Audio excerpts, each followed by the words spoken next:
Hello everyone, my name is Michael Pickens and I'm the Northern Vice Chairman of the Libertarian Party of California.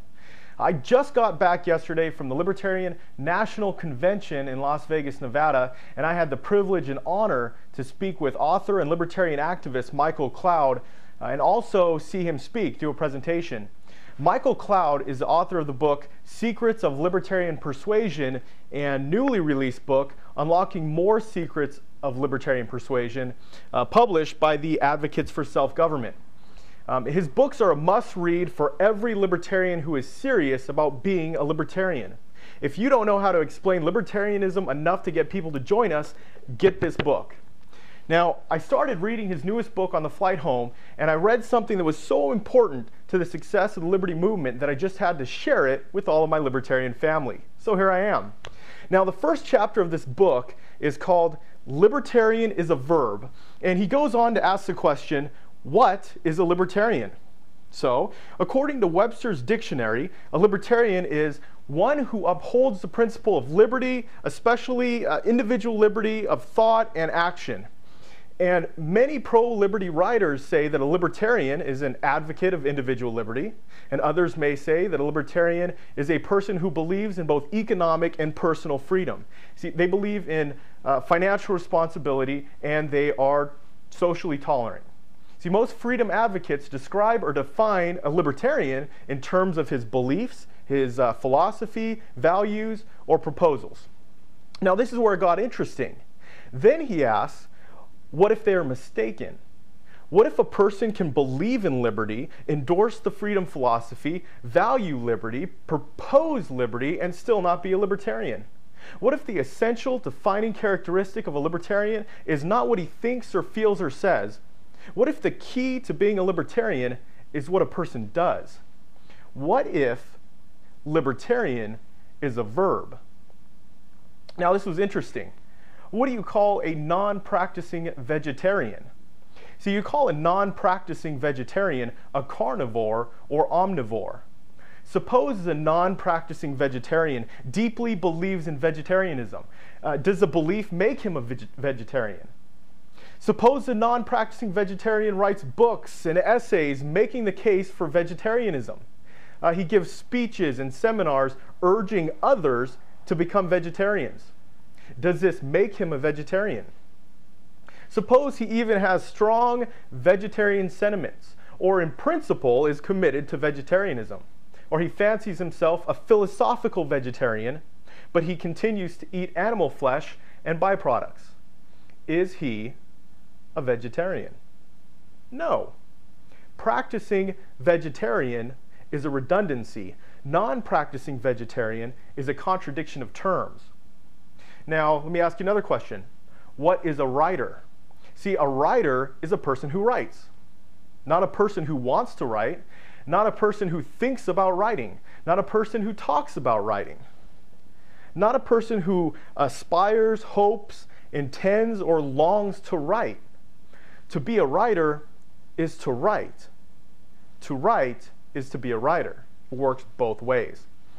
To be is to do is to be, and not to do is not to be. If you don't write, you're not a writer.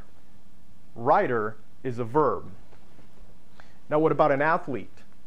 Athletes are individuals, people who play sports. Football, basketball, hockey, soccer, etc., etc. Foosball, I don't know what's out there.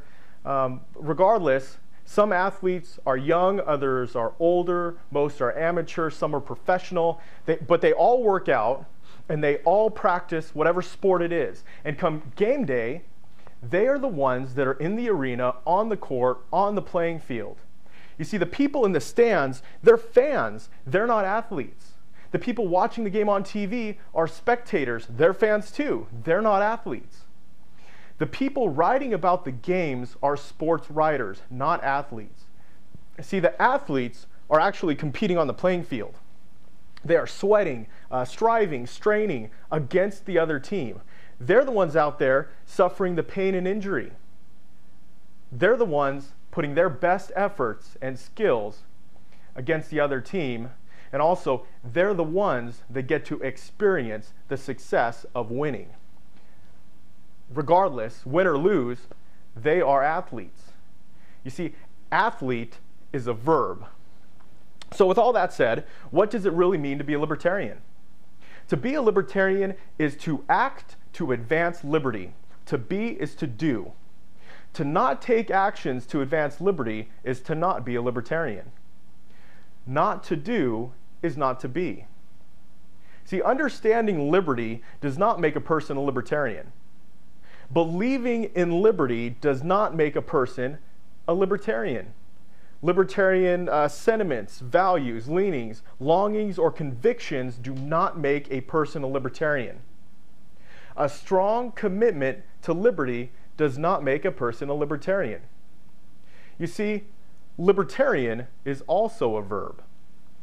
Government power and liberty, they're opposites. They have a win-lose, zero-sum relationship. Government power grows by shrinking liberty, and liberty grows by shrinking government power. It's a give and take. That's how it works.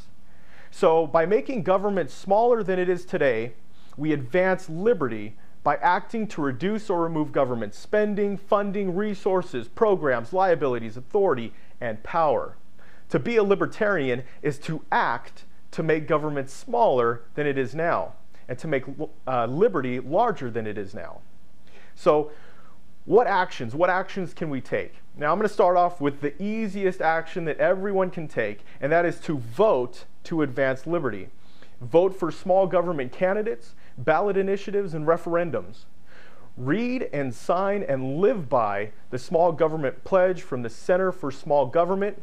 That's centerforsmallgovernment.com. Also, this is the most important one, join a local county libertarian party. I'm going to explain this one a little better. See, all politics are local, even national politics. The other teams may have the mainstream media, but we have something better. It's called person-to-person relationships.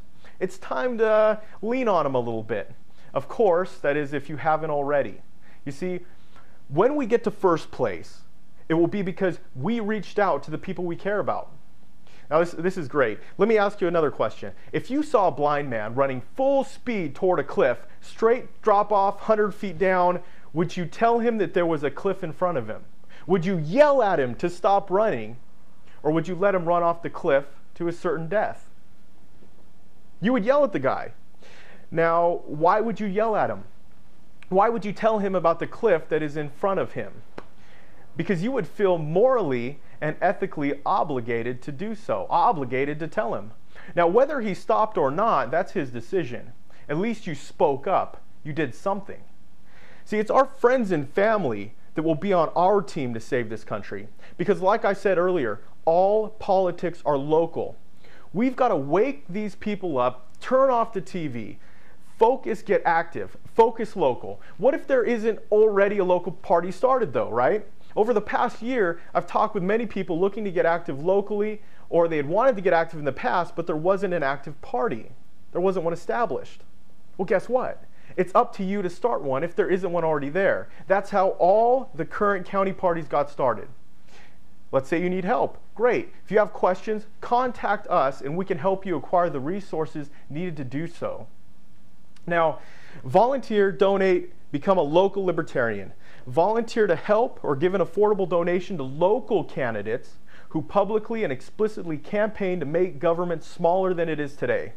You can also help with an Operation Politically Homeless outreach booth from the advocates of self-government to positively expose people to libertarianism. It's easy, it's fun, it's effective. So ask your family, friends, neighbors, co-workers to vote to shrink government. Recruit, educate, activate them to advance liberty by making government smaller than it is today. Remember, when you make government smaller, liberty becomes larger. Here's another one that's essential. Become a libertarian candidate for office and get endorsed by libertycandidates.com. Go to their website and fill out the Liberty Candidate application. See, to advance liberty, we must act to pass ballot initiatives to roll back big government. To advance liberty, we must elect champions of small government.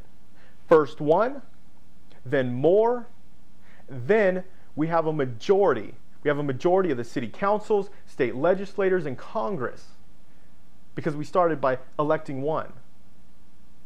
in all of our local communities. Now, it's going to take time, but I'm telling you, it's the fastest, simplest, and most reliable way to reduce and remove big government programs, taxes, spending, wars, and power. To be a libertarian is to act to reduce or remove government power, which in turn advances and expands liberty. Libertarian is a verb. So I ask you to take action on a local level. Volunteer and donate to your local county party. You see, they need your help. They are you, and you are them. The hardworking people that make up the local organizations are just like you, they're just like me. It's time for all of us to make a real positive difference in our local communities, take personal responsibility for what our government is doing in our name. That's pretty much the message I wanted to convey to you guys from the first chapter of More Secrets of Libertarian Persuasion. If you still need to get the book, please go do so now by going to the Advocates for Self-Government website. I believe that is theadvocates.org. All of the proceeds of the sale of the books go to the Advocates for Self-Government and will be used on outreach. So remember, to be a libertarian is also to act. If we don't act, who will? And if we don't act now, when will we? Libertarian is a verb. Are you a libertarian?